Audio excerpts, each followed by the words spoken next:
यत्नाचे फळ. परीक्षेचो निकालाचो दीस आशिल्लो. बासू सकाळी फुडें उठून शाळेंत गेलो. निकाल हातान पडटकच ताका घस जालें. तो फेल जाल्लो. अशें कशें घडलें काय म्हूण तो चिंतूंक लागलो. सगळ्या भुरग्यांक कळटलें आनी म्हाका लज जातली. म्हजी आवय बापूय दुखी जातली आनी फुडल्या वर्सा त्याच वर्गांत कसो बसूं? अशें खुबशे विचार ताचे मनांत येवंक लागले. तो घर सोडून रानांत गेलो. थंय ताका एक माकडा पील झाडार चडोवंक जायना तें दिसलें. 5 फावटी तें पील जमनीर पडलें, पूण ताणें परतून चडपाचो यत्न चालू दवरलो आनी आखरेक झाडार चडलेंच.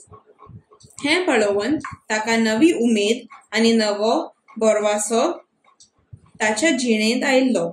ताणें चिंतलें, एक फावट नापास जालो म्हूण कितें जालें? परत यत्न केल्यार पास जातलो. बासू घरा परतलो आनी त्याच दिसा सावन ताणें मन लावन अभ्यास केलो आनी ताच्या कश्टाचें फळ ताका मेळ्ळें आनी तो परिक्षेंत पास जालो.